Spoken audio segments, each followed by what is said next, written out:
এমপিওভুক্ত শিক্ষা প্রতিষ্ঠানগুলোর শিক্ষকদের টানা অবস্থান কর্মসূচি চলছে আজকে চতুর্থ দিনের মতো। কেন্দ্রীয় শহীদ মিনারে শিক্ষকরা গত 12 তারিখ থেকে আজ এই যে তাদের যেই মূল বেতনের যে 20% বাড়ি ভাড়া এবং চিকিৎসা ভাতা সহ 3 দফা দাবিতে যে আন্দোলন করছেন সেই আন্দোলন কিন্তু এখনও চলছে। আমরা দেখছি এই আন্দোলন কেন্দ্র করে সকাল থেকে সারা দেশ থেকে বিভিন্ন শিক্ষা প্রতিষ্ঠানের শিক্ষক কর্মচারীরা অংশ নিয়েছেন। তাদের যে অংশগ্রহণ সেই অংশগ্রহণে একেবারে কেন্দ্রীয় যে শহীদ মিনার এলাকা পুরোপুরি একেবারেই শিক্ষকদের আনাগোনা মুখর রয়েছে। যতদূর জানেন যে দর্শক, গতকাল শিক্ষকদের একটি আলটিমেটাম ছিল, যদি গতকাল বিকেল 4টা পর্যন্ত তাদের দাবি দাওয়া মেনে প্রজ্ঞাপন জারি না করা হয়। গতকাল কিন্তু তারা একটি লং মার্চ করেছিলেন। আজকে সেই লং মার্চের পরে আজকে সেই ধারাবাহিকতায় আজকেও সেই তাদের যে কর্মসূচি সেটি চলছে। আজকে অবস্থান কর্মসূচি। আমরা যতদূর খবর পেয়েছি যে এই শিক্ষকরা আজকে বেলা 12টা পর্যন্ত সরকারকে একটি আলটিমেটাম দিয়েছেন, যদি আজকে তাদের দাবি সরকার যদি মেনে না নেয় এরপরে হয়তো তারা শাহবাগ ব্লকেট কর্মসূচির মতো কঠোর কর্মসূচির দিকেই যাবেন। আমরা একটু শিক্ষকদের সাথেই কথা বলতে চাই। একজন একটু বলবেন যে আজকের এই আন্দোলন কেন আপনারা এই অবস্থান নিচ্ছেন, পরবর্তী কর্মসূচি আসলে কি হবে? আমরা যতদূর জানি যে গতকাল আপনাদেরকে যেই লং মার্চ কর্মসূচি ছিল সেই কর্মসূচিতে বাধা দেওয়া হয়েছিল। আমাদের গতকাল লং মার্চ কর্মসূচি ছিল, কিন্তু আমাদের শিক্ষক নেতাদেরকে প্রশাসন মেসেজ দিয়েছে যে আপনারা বিকাল 4টা পর্যন্ত ধৈর্য ধরুন, আমরা কিছুক্ষণের মধ্যে আপনাদেরকে একটা গুড নিউজ দেব। কিন্তু অতি দুঃখের বিষয়, সন্ধ্যা পার হয়ে রাত চলে গেল, আমরা এখনও বেসরকারি শিক্ষকবৃন্দ কোনো প্রজ্ঞাপন পেলাম না।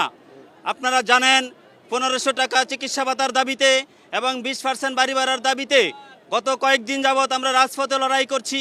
আমরা সরকারের সাথে বারবার বোঝাপড়ার চেষ্টা করছি যে অনতি বিলম্বে শিক্ষকদেরকে ঘরে ফিরিয়ে দিন, স্কুলে ফিরিয়ে দিন। আমরা যে শিক্ষার্থীদেরকে শিক্ষা দিতে পারতেছি না, এতে আমরা নিজেরাই অনেক কষ্টে আছি। প্রতিদিন ছাত্রছাত্রীরা এসে আমাদের প্রতিষ্ঠান থেকে ফিরে যায়, অভিভাবকরা আমাদেরকে ফোন করে মেসেজ দেয় যে স্যার কবে ক্লাস হবে। আমরা আমাদের সেই প্রিয় ছাত্রছাত্রীদের কাছে ফিরে যেতে চাই। আমরা মানবতার জীবনযাপন করি। প্রত্যেকটা শিক্ষক ব্যাংকের কাছে ঋণবদ্ধ, এমন কোনো শিক্ষক নাই যাদের চেক ব্যাংকের কাছে আটকানো না আছে। আমরা একটা ভালো বাড়ি ভাড়া নিতে পারি না, বাড়ি করা তো দূরের কথা, আমাদের সন্তানদেরকে ভালো জায়গায় লেখাপড়া করাইতে পারি না।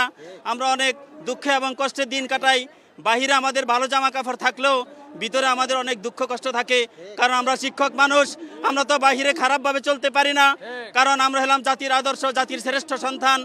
পৃথিবীর অন্যান্য দেশে, বিশেষ করে দক্ষিণ এশিয়ায় ভারত, বাংলাদেশ, পাকিস্তান, নেপাল সহ সব দেশে শিক্ষকদের যথাযথ মূল্যায়ন করা হয়, কিন্তু দুঃখের বিষয় আমাদের এই দেশে যেই সরকারি আসুক আমাদেরকে মূল্যায়ন করা হয় না।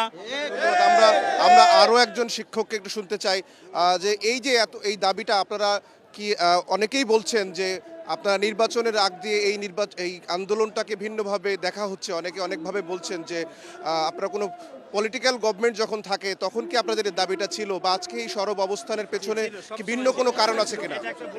জি, আমাদের দাবিটা অনেক আগেই ছিল, পলিটিক্যাল গভর্নমেন্ট যখন ছিল তখনও ছিল। এখন যে রাজনীতিক যে কথাটা বলছে এটা সম্পূর্ণ ভুয়া এবং মিথ্যা কথা। আমরা শিক্ষকরা মানবেতর জীবনযাপন করতেছি, আমরা দেওয়ালের পিঠ টেকে গেছে। আমরা এই প্রজ্ঞাপন না হওয়া পর্যন্ত আমরা ঘরে ফিরে যাব না। যতদূর জানি যে বছরের একেবারে শেষের দিকে আছি আমরা, শিক্ষাবর্ষ শেষের দিকে। শিক্ষার্থীদের তো এখন ফাইনাল পরীক্ষা থাকবার কথা, তাদের আসলে কীরকম ক্ষতি হচ্ছে সেই বিষয়গুলো আপনারা কিভাবে ভাবছেন? আপনি একটু বলতে পারেন। আমরা এখন যে অবস্থা আছে অত্যন্ত বারাক্রান্ত। আমরা প্রত্যেকে চাই ছাত্রদের কাছে আমরা ফিরে যেতে। তারা আমাদের কোমলমতি শিশু, আমাদের কাছে শিখতে চায়, আমরা শিখাতে চাই। আজকে আমরা কেন ব্যতীত হয়ে রাজপথে আসছি? এই আন্দোলন আজকের নয়, এই আন্দোলন পূর্বেও ছিল, বিভিন্নভাবে আমরা করে আসছি, এখন আমরা করতেছি। আমাদের এই আন্দোলন চলবে যতক্ষণ পর্যন্ত 20% বাড়ি ভাড়া, 1500 টাকা আমাদের এই মেডিকেল ভাতা এবং 75% উৎসব ভাতা আমরা না পাবো, ততক্ষণ পর্যন্ত আমরা এই আন্দোলন চালিয়ে যাব। যতদূর আমরা জানি যে কিছুদিন 2-3 দিন আগে পুলিশের সাথে আপনাদের একটা সংঘর্ষের ঘটনা ঘটেছিল প্রেস ক্লাবে। আজকে আমরা যতদূর শুনেছি যে শাহবাগে আপনাদের একটা অবস্থান নেবার কথা, সেই কর্মসূচির কতদূর, আর সেখানে যদি পুলিশ বাধা দেয় তারপরে আপনাদের অবস্থা কি হবে? আমাদের কর্মসূচি হচ্ছে, আমরা আজিজি স্যারের মাধ্যমে জানতে পেরেছি যে আজকে যদি 3 দফা না মানা হয়, আজ থেকে 1 দফা জাতীয়করণ চালু হবে ইনশাআল্লাহ।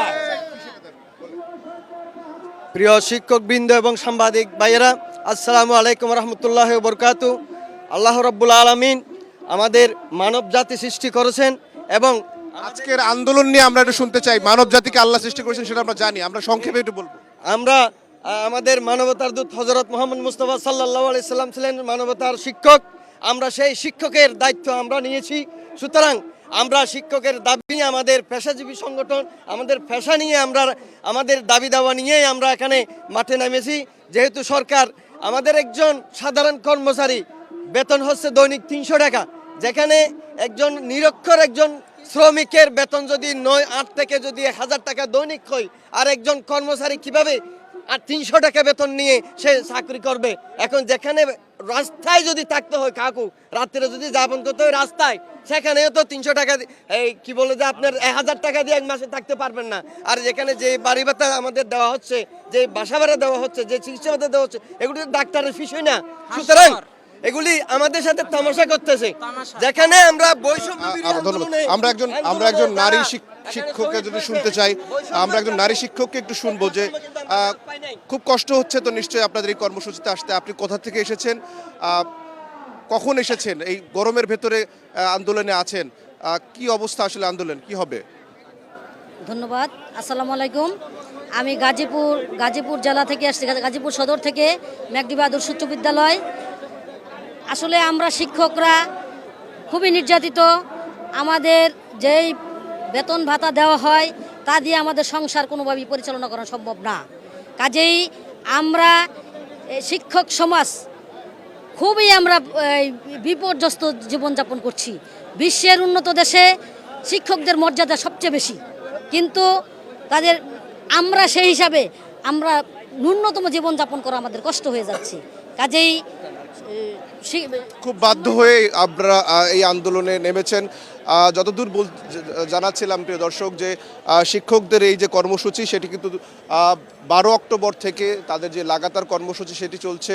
শিক্ষা প্রতিষ্ঠানগুলো, সারা দেশের শিক্ষা প্রতিষ্ঠানগুলো কিন্তু বর্তমানে বন্ধ আছে। একেবারেই বছর শেষের দিকে শিক্ষার্থীদের যে ক্ষতি সেটি কিন্তু একেবারেই অনেক বেশি হচ্ছে। তারা আশা করছেন যে সরকার তাদের এই যে অবস্থান, যে আন্দোলন, সেখান থেকে তাদের দাবি মেনে নেবেন।